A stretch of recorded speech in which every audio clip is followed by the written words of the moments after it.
నీ మొహం మామూలుగా చూడడమే కష్టం అని కొంతమంది అన్నారు నన్ను. ఇద్దరు పిల్లలకి తల్లి అయిన తర్వాత ఎలా ఉంటే ఏముందిలేండి. ఇప్పుడు ఇవి నేను ప్రిపేర్ చేసుకున్న బ్యాంగిల్స్, అలాగే పైట చెంగు కుచ్చిళ్ళు, బ్లౌజ్ ఎలా ఉందో కామెంట్ చేయండి. నచ్చితే ఒక చిన్న లైక్ చేయండి. నేను డిజైన్ చేసుకున్న పైట చెంగు కుచ్చిళ్ళు ఇంకా బ్యాంగిల్స్ ఎంతమందికి నచ్చాయో చూద్దాము. ఇంతకీ నేను ఎక్కడికి వెళ్తున్నానో చెప్పనే లేదు కదా. మా మావయ్య వాళ్ళు కొత్త ఇంట్లోకి వెళ్తున్నారు. దసరా రోజే ఇంట్లోకి వెళ్ళారు. ఇంకా నెక్స్ట్ డే మార్నింగ్ సత్యనారాయణ స్వామి పూజ.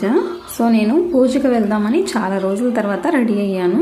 నాకు పూజలకి, ఫంక్షన్స్ కి బంధువులందరినీ కలవాలని చాలా ఇష్టంగా ఉంటుంది. కానీ నేను ఇప్పటి వరకు పెద్దగా ఎక్కడికి వెళ్ళలేదు. ఇప్పుడిప్పుడే కొన్ని ఫంక్షన్స్ కి వెళ్తున్నాను. అవన్నీ క్యాప్చర్ చేసుకుంటున్నాను. వెళ్తూ ఏదైనా గిఫ్ట్ తీసుకెళ్దాం అనుకున్నాను. దారిలో వస్తుంటే నాకు ఇవి కనిపించాయి. నాకు ఇలాంటి బొమ్మలు అంటే చాలా ఇష్టం. వాషబుల్ అని చెప్పారు. చాలా కాస్ట్ చెప్తున్నారు. ఒక చిన్న బొమ్మ అయితే తీసుకున్నాము. నచ్చితే లైక్ చేయండి. బాయ్.